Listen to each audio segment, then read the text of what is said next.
Welcome everybody to the Hearthstone Gold Team League from China. 4 players from this league will end up having a chance at getting to the World Championships by being in their localized playoffs against 4 players who get the most points. We are going to get straight into the action. It's going to be Jing from Suning and Lee from RNG. Excuse me if I miss a little bit on the first couple of turns. You can see there that Lee's in a pretty good spot with that Scrap Imp. And so we'll leave him to get on with making some monstrous minions while I talk a little bit about what is going to be coming up in the coming weeks and months. We're going to have every match from the Gold Team Championship, at least in the Hearthstone portion. There is a Battlegrounds portion as well. Not quite sure what's happening with that yet. Each team nominates 1 player to play in the week. You'll see this is week 1. So Jing and Lee will be playing for week 1.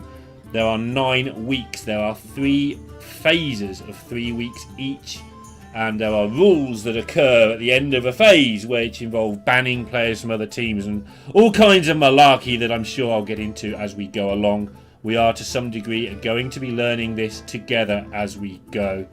Don't mind admitting this is recorded earlier last month in May. We are playing catch up a little bit, but we want to bring you everything we can about the Gold Team Championship so you can see for yourselves when we get to the World Championships who the players are, how they got there, and learn a bit more about the Chinese scene. More Hearthstone is always good, unless maybe you're Jing facing down a turn 1 coin Scrap Imp, of course. So with that in mind, who are these players? Well, regular viewers of Hearthstone will know these 2 players. Jing was top 4 in the World Championship in 2019, putting in obviously a very good performance there. Suning were quite new at the time, and Lee has been around for a while and got to the summer playoffs amongst other things. Recently top 32 in the Masters Tour that was called Los Angeles. Jing was in that one too. He came top 16. So these 2 very much a feature of modern Hearthstone. So let's see how they get on in this first match of the Team League. It is last hero standing. If you win with a class, you get to keep it. If you lose with a class, it is kicked out of your lineup and never seen again. With that in mind, Jing, it's turn 1 and you're facing the Scrap Imp. It makes life so difficult. Lee just needs to respond to this though. Facing down 5 damage on turn 2 himself. He knows full well that he wants to have a big handful of things when the Scrap Imp goes off, but can't afford to lose the board. If you lose the board to the Demon Hunter, that damage comes thick and fast.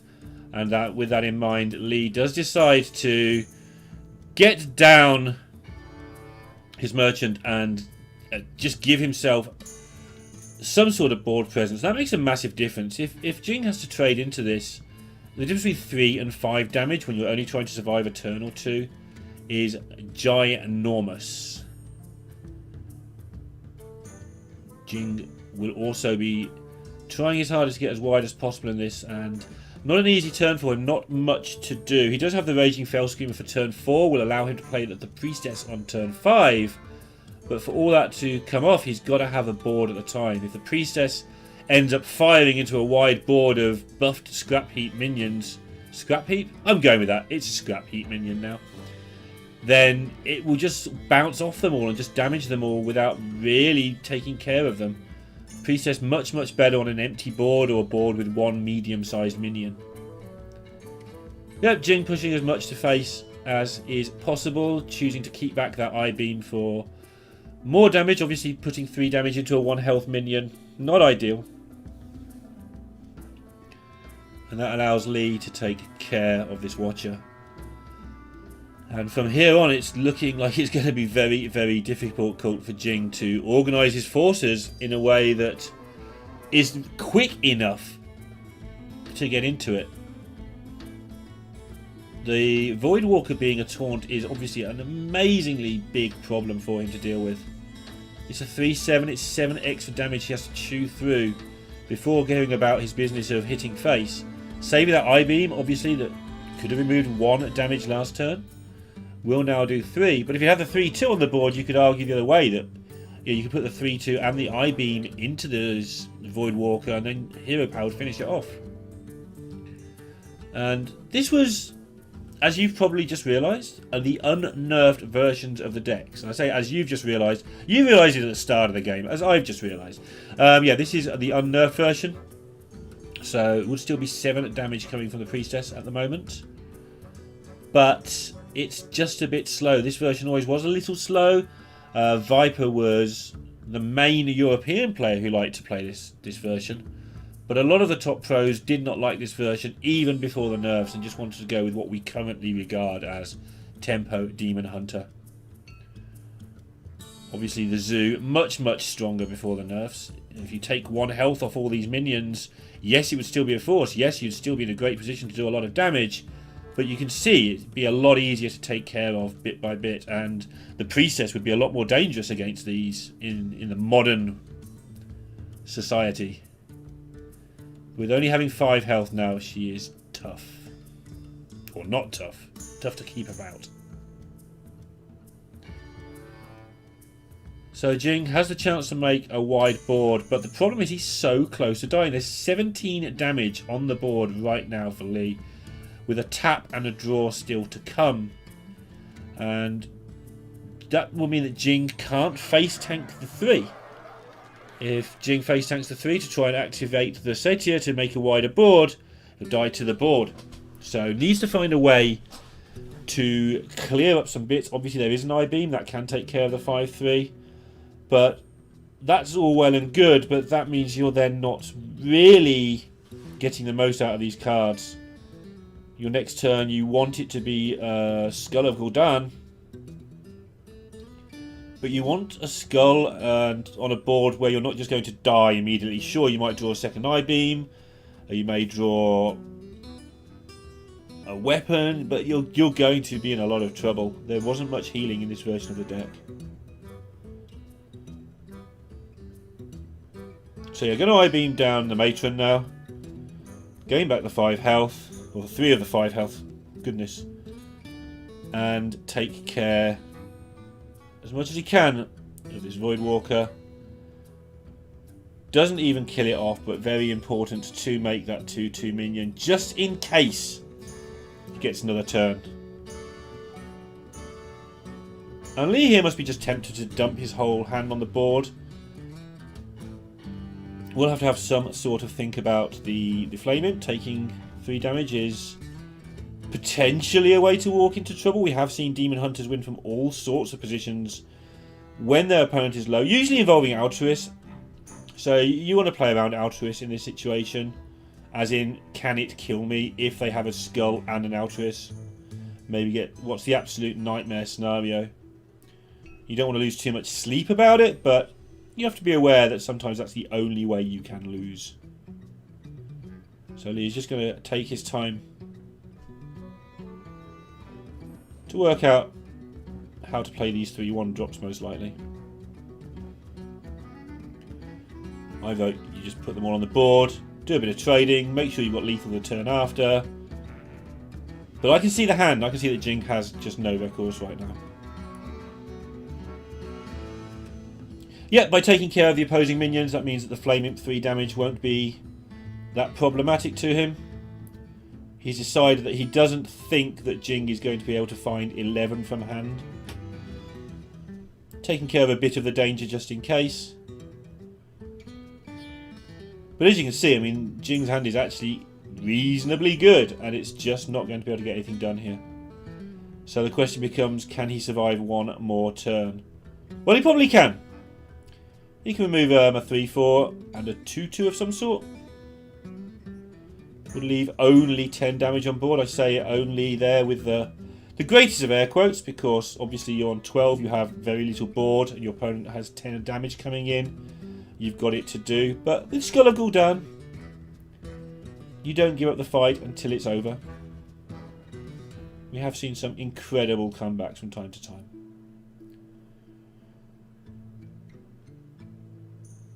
Lee does appear to be sitting pretty here though. And the problem for Jing is there's no game plan. The game plan is kill all your opponent's minions with this motley crew of absolute dumpster minions. It's not really a fair fight at this point. But yeah, As suggested, leaves up 10 attack on the board. So yet another turn where he might not die. Well, there's another point of damage. Willing to tap.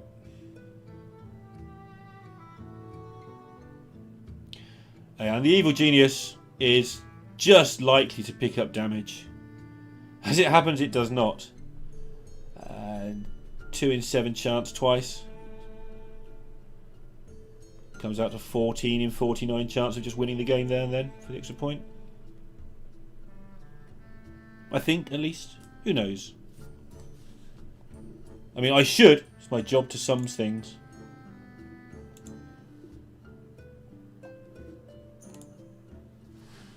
But that all being said, how do you actually do anything of use here? If you're Jing, I mean, I don't think you can even construct your deck to be in the correct order to escape this now. I don't think it's actually possible. But you don't want to make that guess at the board. You still go through the motions of drawing the cards just in case something nutty happens.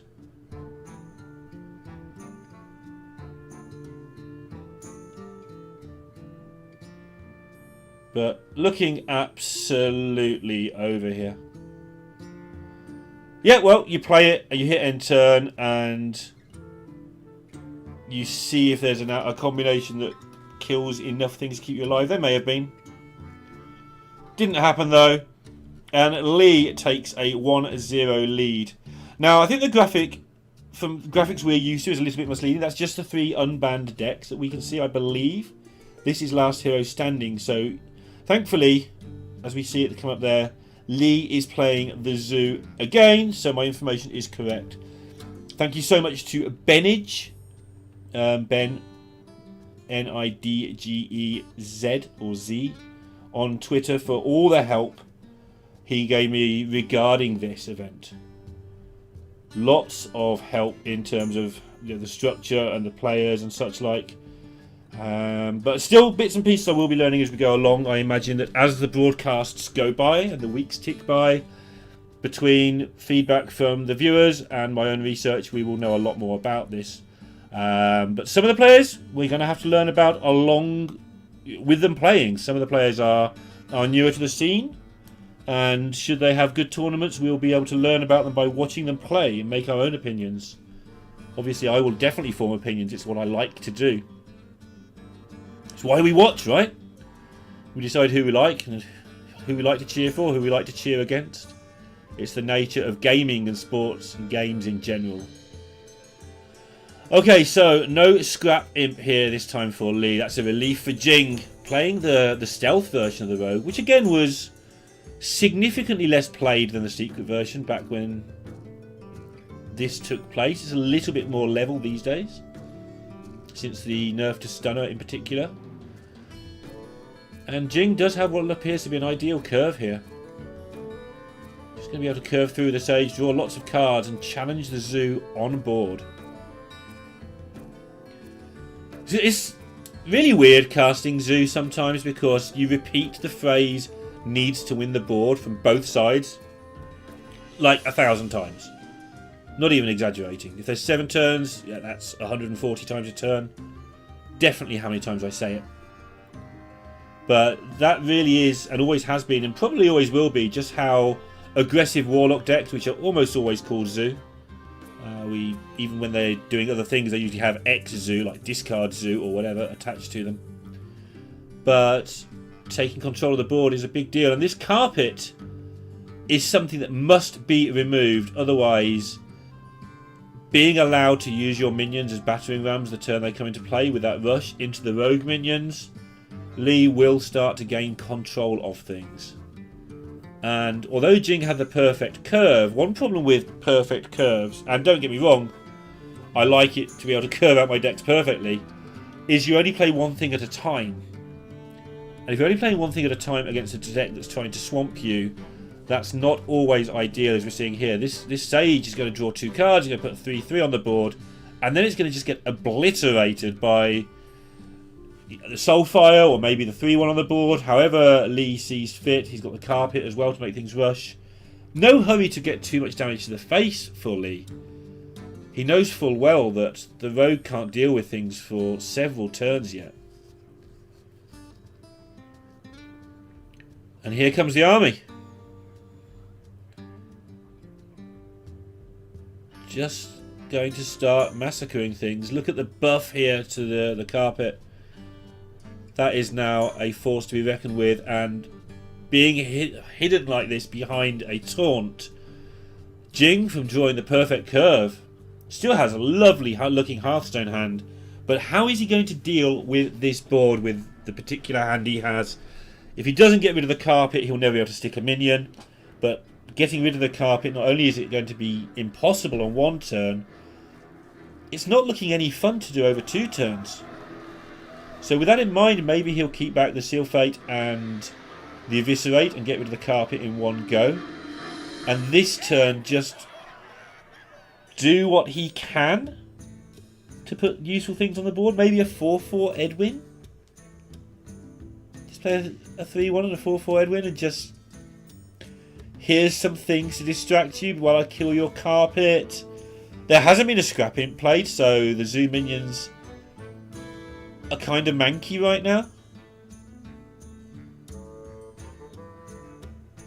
Yeah, I guess a 3-3 Sage is basically doing the same thing as a 4-4 Edwin here. So no reason to waste the Edwin. You might as well have more options available. Picking up the Galacron Priest there, then little bit more blocking ability. Shield of Galacron. I play so much Priest that everything is just a Galacron Priest now, right?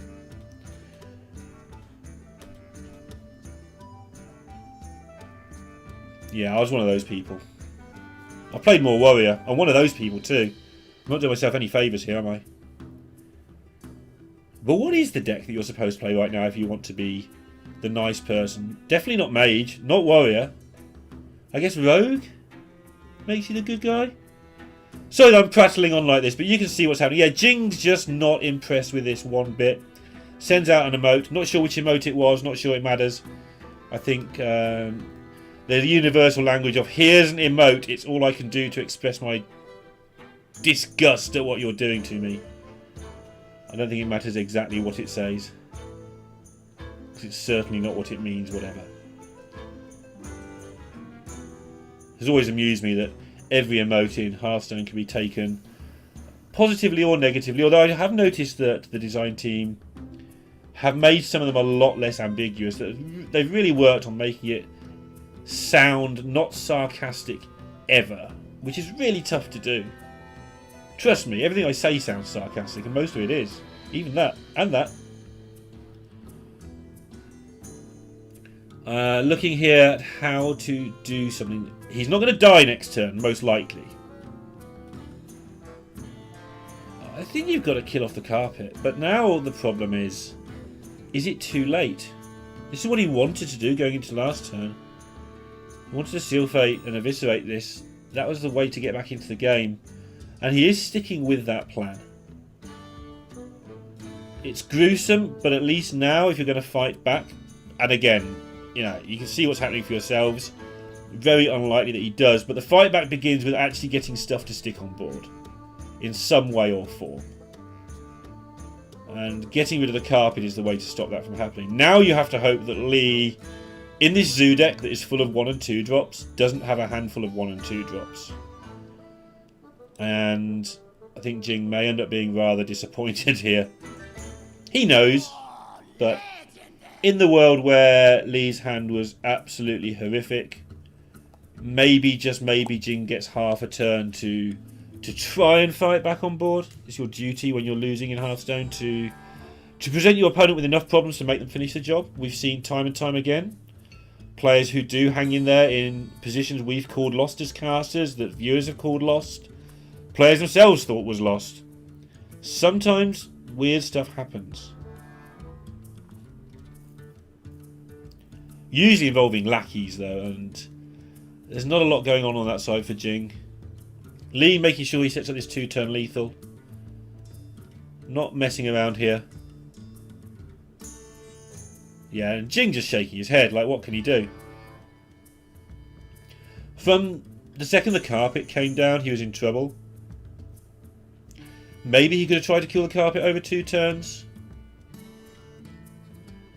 But that would have involved him doing absolutely nothing of any sense or use. Can he even get another turn? That's the other thing you have to do. You have to treat each turn, especially when you're getting thrashed like this, as a series of puzzles. So just consider, okay, my puzzle is, can I get myself another turn?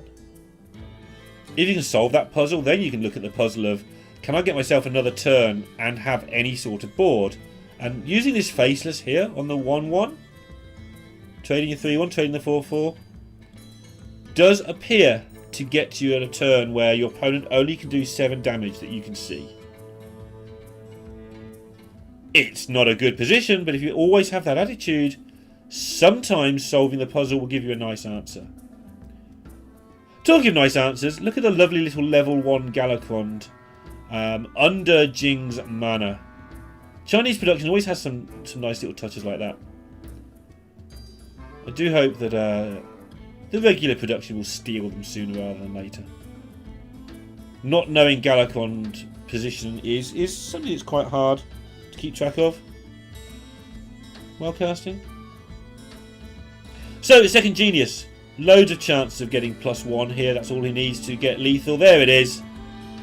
And Lee is taking a very rapid 2-0 lead in week 1, day 1 of the Gold Team Championship from China. Lee trying to get himself back into the big Western events as well as obviously representing his team, picking up a chunk of money and all the good stuff that goes with being a top Chinese professional player. So as last hero standing, this is always the bad news when you're 2-0 down. You're queuing up the deck you didn't want to queue. Looks like it's probably Highlander Hunter. Could be Dragon Hunter. I didn't see the mulligan properly, so I'll have to wait a moment and see here. And Lee's hand this time, he's like, it's getting worse. He doesn't have the magic carpet or the scrap imp this time.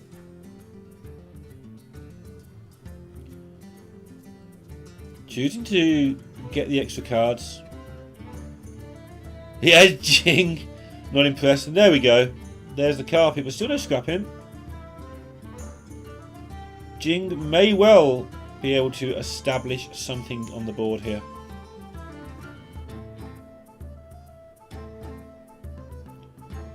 And yeah, Lee's not in a particularly great spot this time around.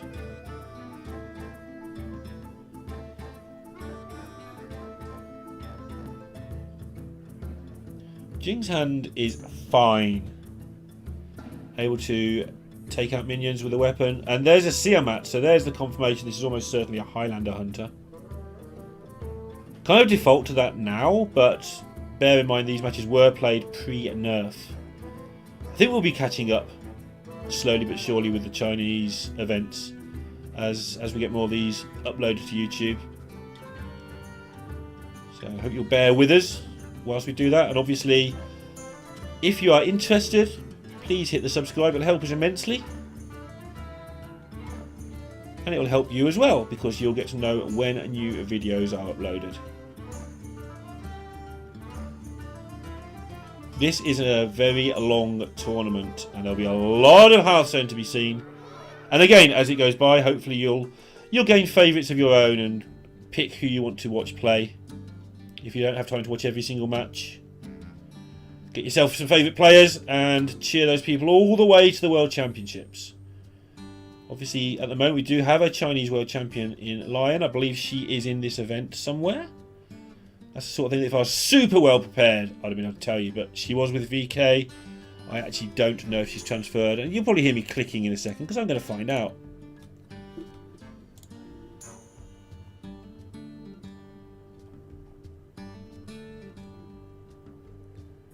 There we go. VK Lion. The world champion. So yes, she is in this event, trying to get back to that World Championships to defend her title. I don't think we've ever had a World Champion return to defend. Hunter came very, very close. Pavel also came pretty close to getting back to the World Championships. He got to like the last stage, I think twice when he tried to defend his title. I think what people forget about Pavel is his record as a great player happened after he won the world title. We all knew how good he was, but because of the incident against Amnesiac with the book, Pavel didn't get the respect he deserved, and so he went out and he earned it again. As if winning the World Championship once wasn't enough for respect. He went out and spent a whole year just destroying people. And he had a couple of 17th place finishes in top 16 cuts in that year as well. Or it may have been just saying levels of insane streak. But anyway, yeah, no one has been back there yet. And Lion's bid to get back there will occur during this tournament.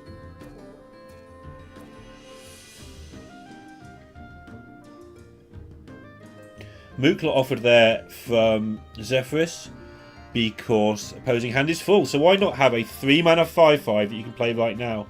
It's a big deal for Jing to be able to set up a big board like this.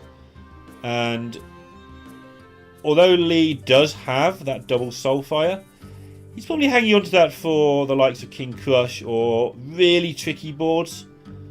I don't think we're living in a world at the moment where 8 damage is that tricky. Although obviously Hunter does have Sunburst from hand, so you do want to keep what you take down at a minimum. Plus, at some point, you're going to want a hero power to draw cards, although obviously we're not at that point yet.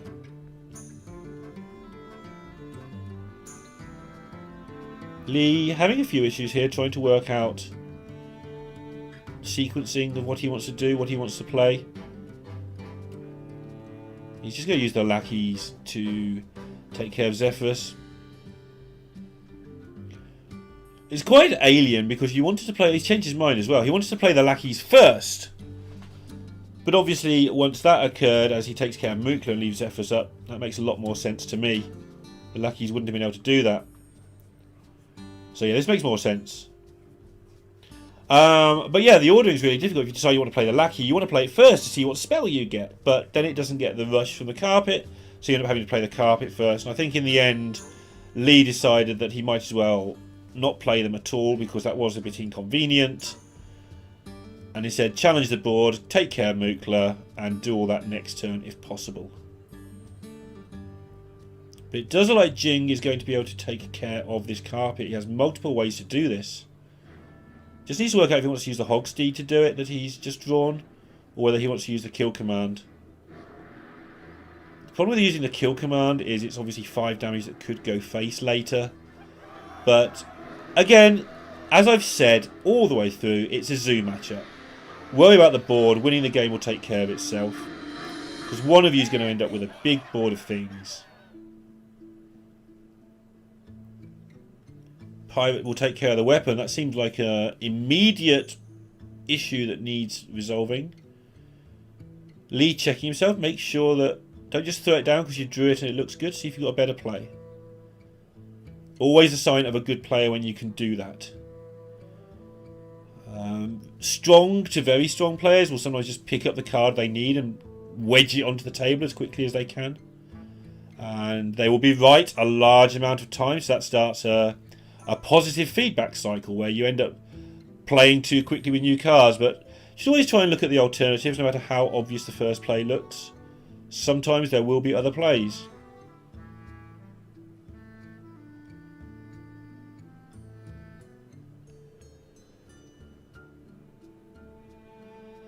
This looks pretty good. Leaving up Zephyrus for another turn, but sure, it trades into the 5-1. You're still ahead by 2 minions to 0 on board with a handful of stuff ready to go very soon. How he wants to use the Scrap Imp is going to be interesting though. I think you just don't want to use it, to be honest. Draw some more cards, make good stuff. Maybe he's got time. If he can just get a little bit on board to defend himself whilst letting the Scrap Imp do its thing, that's fine. But the trouble is, at this stage of the game, you do need to contest the board. It's okay on turn 1 playing a Scrap Imp, or turn 2, and letting your opponent tickle you for a couple of turns, then you play a carpet and clear all that up. But he's already used a carpet, and your opponent isn't tickling you anymore. They're playing 6/6s with Wind Fury and Rush and Taunt and Divine Shields and things. Yep, I think Siamat may be coming, ladies and gentlemen.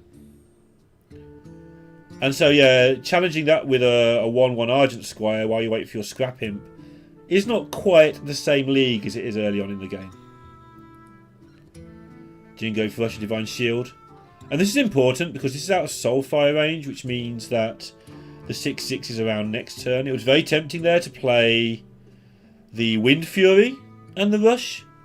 Would have cleared up the board, but he would only have a 6/3, which with the Wind Fury would have been interesting because if it wasn't dealt with, would have done 12.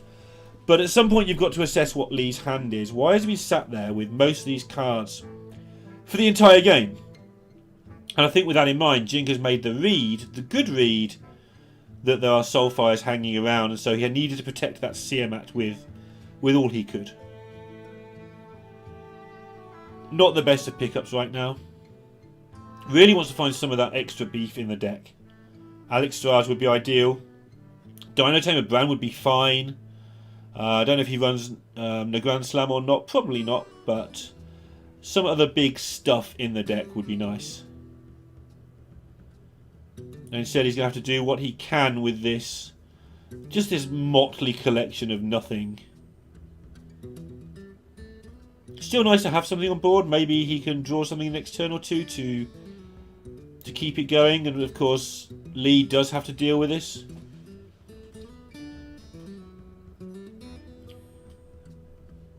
Now Lee running out of things to do a little bit. Loads of cards to be drawn. Oh, and that's one of the better ones, because now he can just play the carpet and lob all these things onto the board, clear up the opposing board, and his opponent has one card. Lee with the ability to tap, with the ability to draw spells from his lackey. Got the double Soulfire in case of accidents.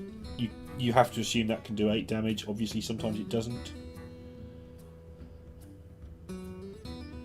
But his main question is, what do I do about an Alex Straza right now?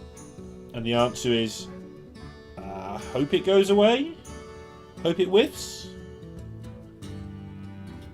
I want to have the board against it, personally. Think it's late enough in the game. Maybe he feels he hasn't got the resources if he's thinking this long, maybe about the Scrap Imps, but I think this late in the game, you just play some minions on the board. So, yep. Here comes the carpet. Yet again buffing it. Does that every time, you'll have noticed through this match. And splitting the difference a little bit with this Scrap Imp. Feels like he's ahead on board. What a pickup from Jing, though. And now we have the question that nobody ever wants to face in their right minds. Do I put this 8/8 dinosaur into a 1/8 carpet? Or do I just smack my opponent with it? You've got 2 turns before things are going to get bad. Your opponent has a full hand, or will have by then. If you go face here, then Lee's probably going to have to put some minions down to deal with it, and that'll take away from the Scrap Imp. But again, I think Jing has this read. I think he has the read on the double Soulfire and doesn't want to take that chance. It's painful. But now he's put Lee on the back foot. Lee has got to face down 13 points of minions alone next turn. And to do that, he's going to have to do the Scrap Imp thing. Or is he? Because with 7 cards remaining in his deck, he's pulled Zephyrus. Zephyrus, of course, can get various Shadow Words from Priest to get rid of the King Crush. Usually used as a buff card. But in this situation, it might offer Brawl, you would imagine.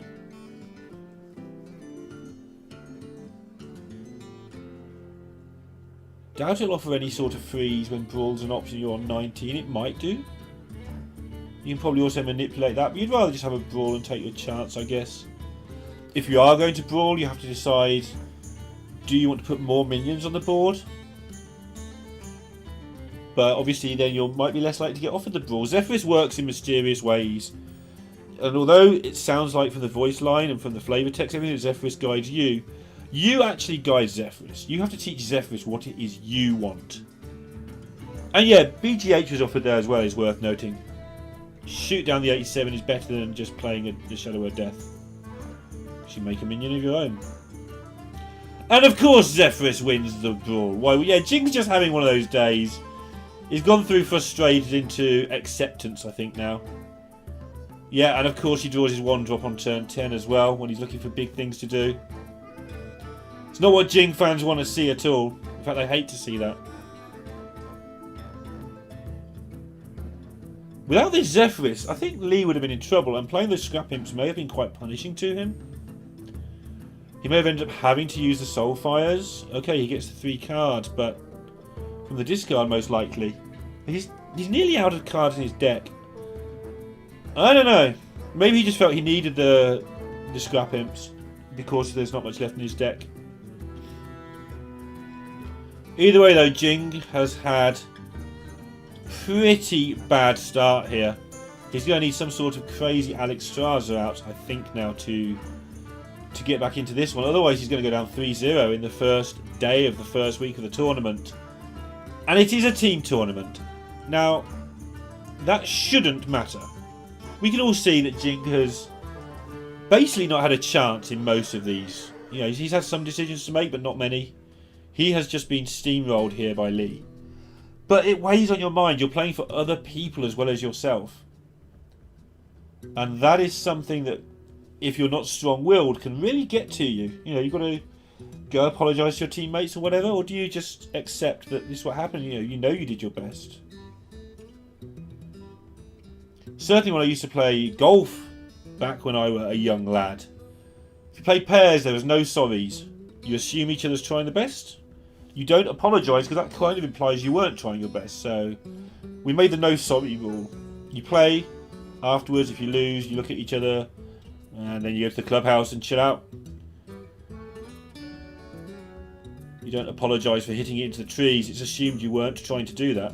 Although if you watched me play, you probably thought I was trying to do that, because I was pretty good at hitting it into the trees. As I blunder and faff my way through these last few turns, because Lee just has, from where we're sat, the license to do whatever he likes. But fair play to him. What we've seen him do here is get himself a chance to set up a taunt as well as some win conditions if he wants it.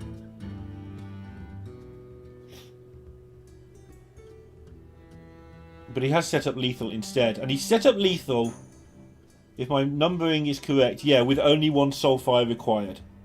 And that will be deliberate.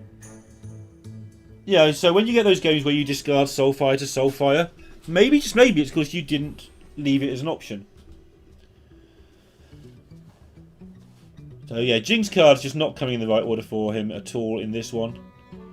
And now Lee has a very strong chance of winning next turn. Be interested to see if he goes for the Soulfire. I think he should.